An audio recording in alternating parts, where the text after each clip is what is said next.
Welcome back અને આગળ વાત કરીએ કમોસમી વરસાદી રાજ્યમાં તારાજી સર્જી છે। સાબરકાંઠા જિલ્લામાં ખરીફ પાક ખેડૂતોને મોટા પાયે નુકસાન થયું છે। મગફળી, કપાસ, સોયાબીન, ડાંગરના પાકમાં માવઠાએ પથારી ફેરવી નાખી છે। કમોસમીના કાળા કહેરે ધરતીપુત્રોની 4 મહિનાની મહેનત અને ખર્ચ પર પાણી ફેરવી નાખ્યું છે। ત્યારે મગફળીના પાથરા પલળી ગયા છે અને સોયાબીનના તૈયાર દાણા ખેતરોમાં સડી ગયા છે।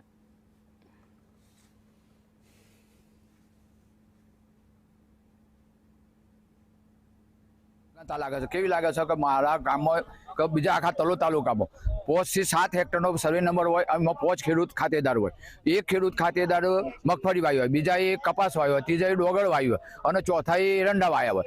તો જે તે ખેડૂતને કેટલું નુકસાન થયું છે હું સહીને કોઈ અમને ચોક્કસ માપ નથી આવતું। એટલે જે ગામ સેવકો સર્વે કર્યો છે એમાં વિસંગતતા હોય એવી અમને શંકાથી છે। આ માટે મેં કલેક્ટર સાહેબને અને મામલતદાર સાહેબને રજૂઆત કરી છે। વર્ષથી કમોસમી વરસાદ ગણો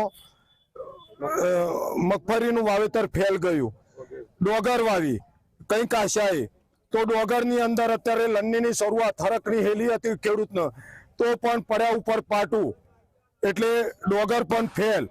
કંઈક ઉપજ હતી, સમૂહ લગ્ન નજીકમાં શિક્ષણ કંઈક 2 પૈસાની અપેક્ષા, છોકરાનો શિક્ષણના બાબતમાં એજ્યુકેશન બાબતમાં એક જરૂરિયાત સંતોષ તો બીજી 51 ઊભી થાય એ આ ખેડૂતની પરિસ્થિતિ।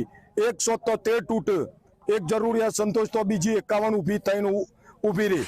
જે માવઠું ભારે વરસાદ થયો અઠવાડિયાથી એમાંથી જે મગફળી વાવેલી હતી સાહેબ, એ મગફળી બધી ખરાબ થઈ ગઈ છે, બધી ઉગી ગઈ છે, એનો કોઈ ઘાસ ફૂટવામાં આવે એવો નથી।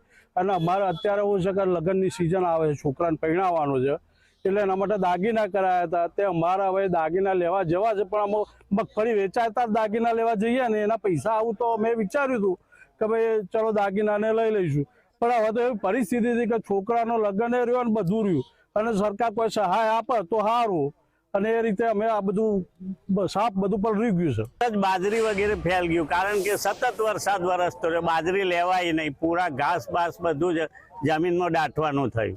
એ પછી બીજો પાક શરૂ થયો, ચોમાસું પાક કે કપાસ કે ડાંગર કે મગફળી ફરીથી વવાઈ, એના માટે પાછું દેવું થયું અને પાછું ખેડૂતે તૈયાર થયું સારું, પણ લેતા પહેલા જ વરસાદ ત્રાટક્યો અને જે મિત્ર જેવો વરસાદ છે દુશ્મન જેવો બન્યો અને બધું જ એક દાણો પણ ઘેર ના જાય એ સ્થિતિ ઊભી થઈ છે। એટલે ખેડૂત તો દેવાના ડુંગરમાં ડૂબતો જ જાય છે। એટલે સરકારને એક વિનંતી કે ભાઈ આ ખેડૂતને કોઈ પણ રીતે સહાયરૂપ થાય અને મદદ કરે તો કદાચ આ ખેડૂત બચે, બાકી તો જન્મ્યો છે કે દેવામાં, મરણ પણ દેવામાં પામવાનો એ સ્થિતિ છે।